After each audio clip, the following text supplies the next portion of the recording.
สียวหัวอาหารไปให้นกเนาะนี่ตัวอยู่โคกง่ายแหละหัวอาหารมันน่าจะเบิดหมดก็ยังน้อยเนาะให้เต็มเลยทุกคนชวดโคตรบนแปลงนี่มากล้วยนี่นะอ่างไว้นี่เลย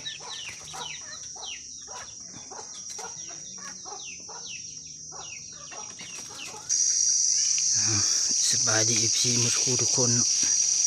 อันนี้ก็เสียวหัวอาหารไปให้นกเนาะนี่ตัวอยู่โคกง่ายแหละหัวอาหารมันน่าจะเบิดหมดก็ยังน้อยเนาะจะไปให้มันเปลี่ยนหัวอาหารให้มันแล้วก็เปลี่ยนน้ำให้มันเนี่ยเนาะวานกับโตนกมันมือบัวได้จักโตทุกคนเลยไปนกลายอยู่นกป่าลายอยู่แต่พัดลมแห้งนกมันบัวนะเห็นนกลงอาบน้ำในบ่อนมันอาบน้ำบัวแล้วยังไปใส่เอาเนาะ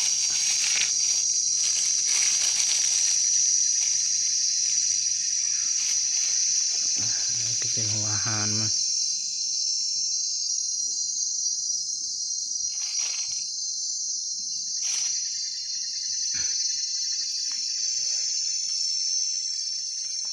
ไปนะทุกคนเอาหัวอาหารไปให้นกก่อน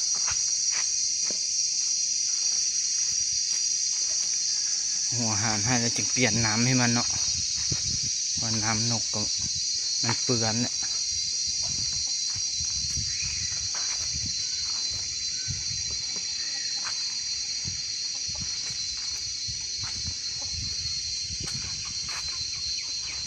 อาหารมันก็น่าจะหมดโชว์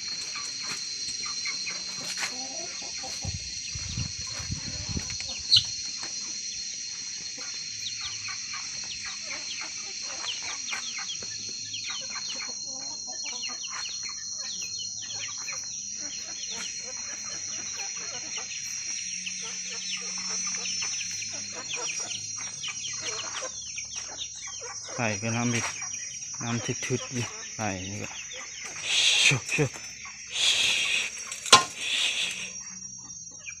มาแล้วมาให้จูเอาหัวอาหารมาให้นกซื้อ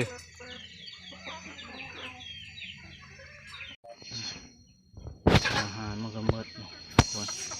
ยังใส่แต่มะกล้วย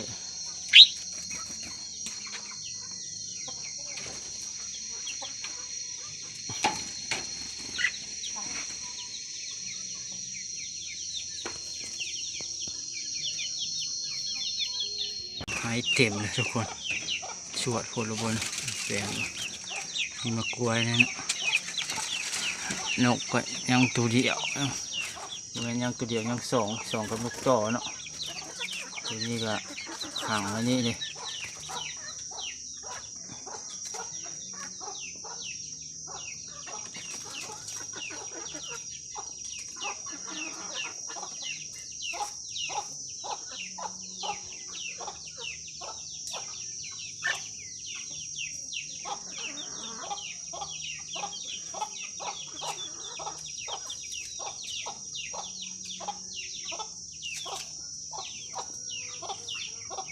มันแบ่งบ่ออกตัวนี้นะ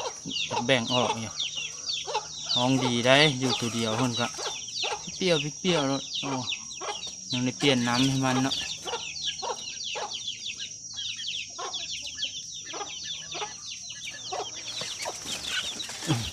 เอาน้ำมาเปลี่ยนให้มันก่อนด้วยทุกคนน้ำมันเปื้อนเห็นเลยเนาะ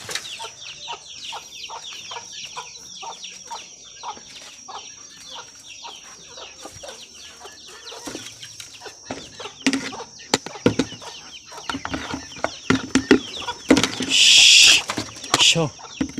โอ้ไก่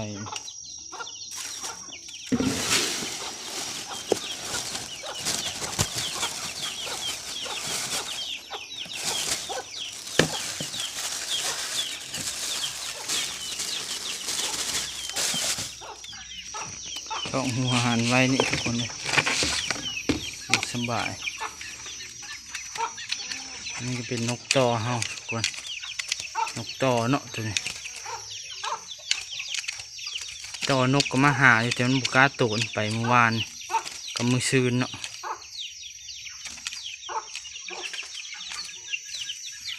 อ เดี๋ยวน้ำมาให้นกก่อนเปลี่ยนน้ำให้นกก่อนเนาะเปลี่ยนน้ำให้นกก่อน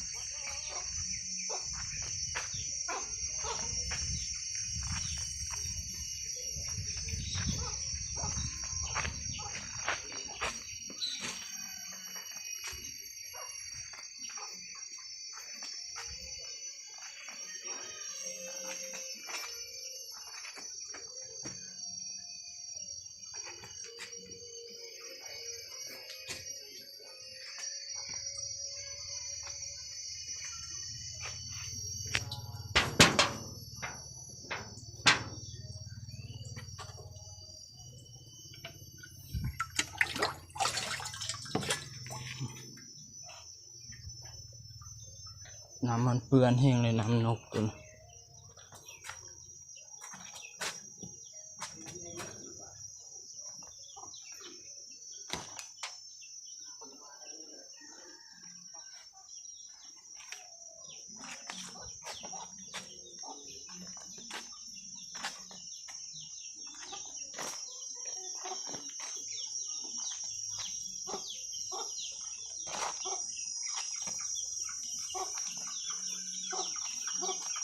ไก่ก็ยั่วอยู่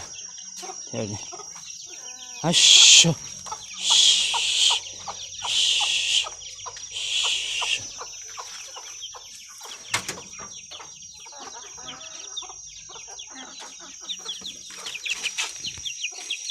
ไม้ยังเขีย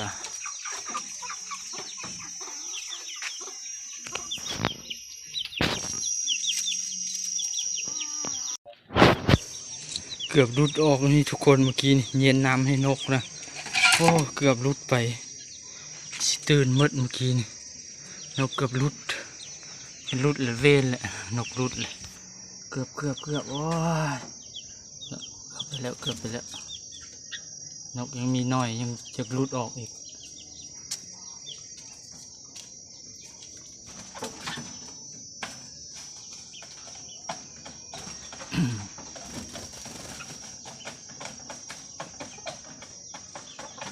มีไฟเอากับชิเลี้ยงไว้นี่แหละทุกคนเนาะนก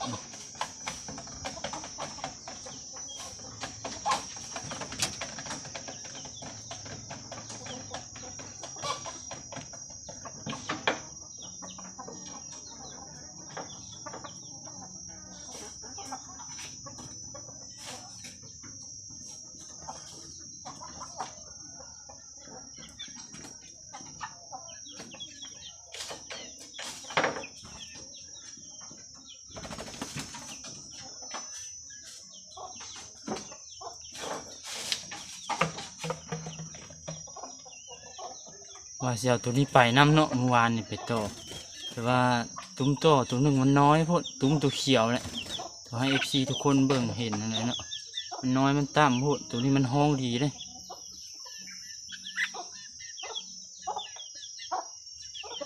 เจอนกป่ามันเข้าเนาะ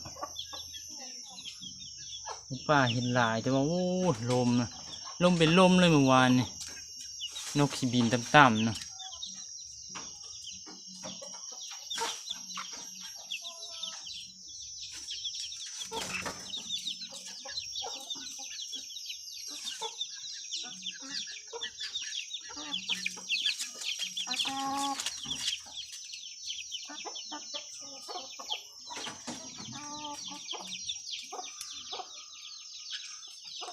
เลาะป่าจนเมื่อยเมื่อวาน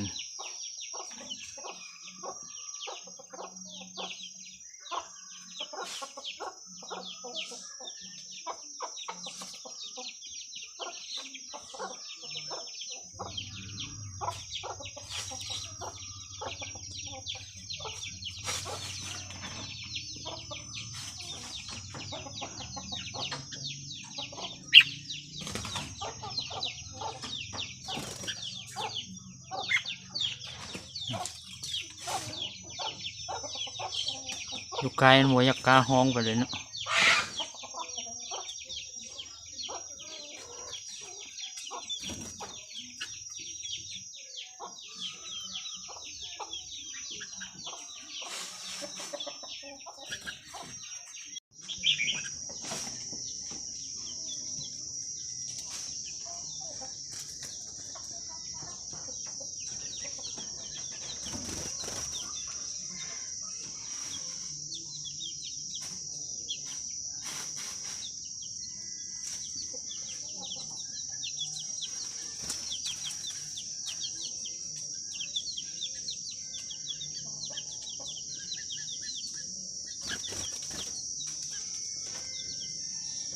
ดีเนาะ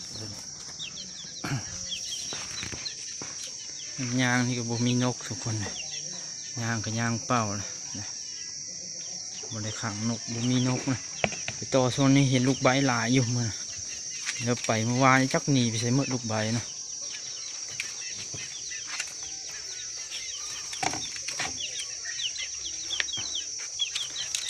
หงายไว้บนนี้ก่อน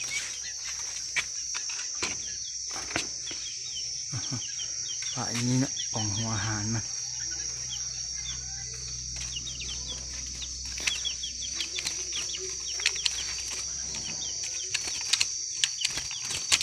หัวอาหารหมดว่าตัวนี้ก็ยังอยู่เนาะ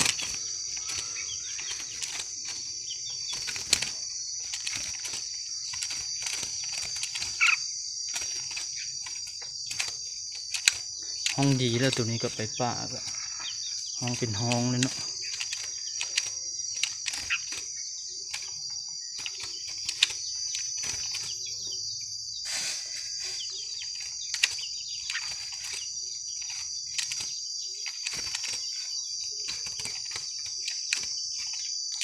โอเคเนาะทุกคนคลิปนี้ก็จบลงเพียงเท่านี้เนี่ยฝาก FC ทุกคนเข้ามาเบิ่งก็ฝาก